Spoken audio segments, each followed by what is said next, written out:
I got broads in Atlanta, just to throw me in the family. Credit cards and the scammers, getting no licks in the band. Legacies.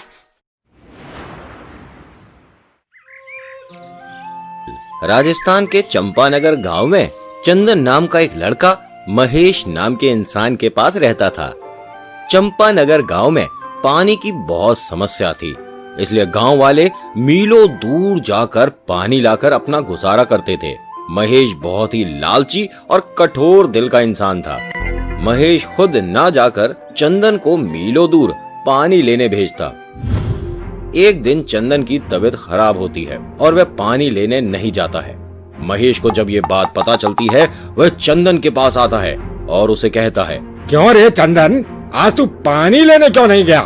तुझे पानी लाने के नाम से ही नाटक क्यों सूझ जाता है? चाचा जी, आज मेरी तबीयत कुछ ठीक नहीं है और मीलों दूर पैदल पानी लाने के कारण मेरे पैर भी बहुत सूज गए हैं। अगर आप एक चप्पल खरीद देते तो मुझे पैदल पानी लाने में कोई परेशानी ना हो।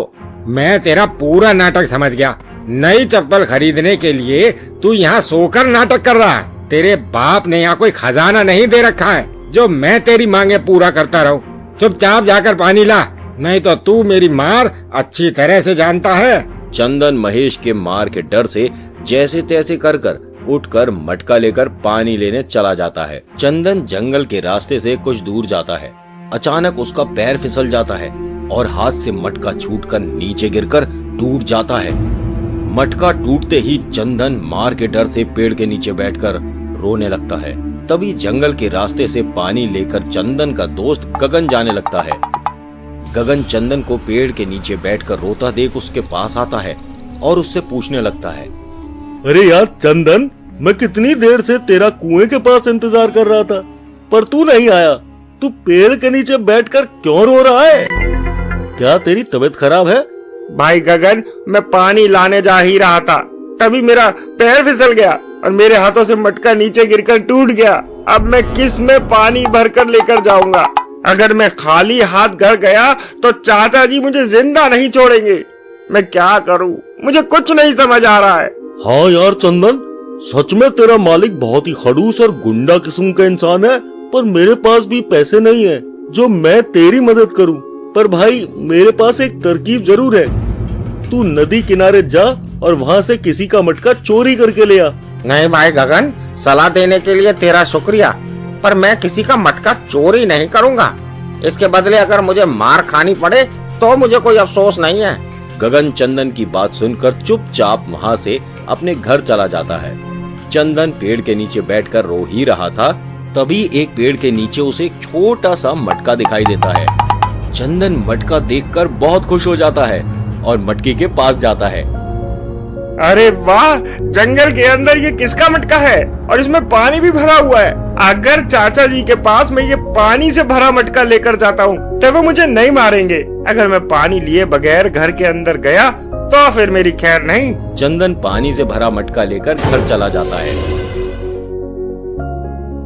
चंदन के हाथों में दूसरा मटका देख महेश बहुत क्रोधित हो जाता है।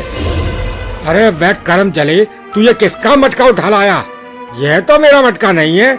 लगता है फिर तू मेरे मटके का सत्यानाश करके आया है और बदले में किसी का गंदा मटका उठाकर लेकर चला आया है। चाचा जी, मेरी कोई गलती नहीं है। रास्ते में मेरा पैर फिसल गया था, तभी मेरे हाथ से छूटकर मटका टूट गया।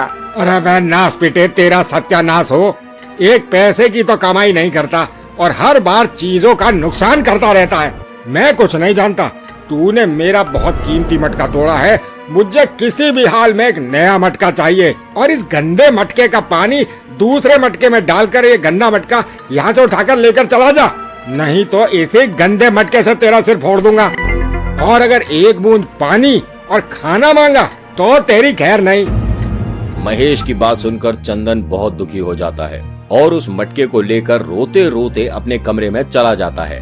चंदन भूखा प्यासा तड़पने लगता है। तभी अचानक मटके के अंदर से पीने का पानी और कई अच्छे अच्छे स्वादिष्ट पकवान निकलते हैं। चंदन ये देखकर हक्का बक्का रह जाता है। तभी मटके के अंदर से एक आवाज निकलती है, बेटा डरो मत, ये खाना तुम्हारा ही है, जी भर कर खाओ। चंदन आवाज सुनते ही मटके के अंदर झांक कर देखने लगता है।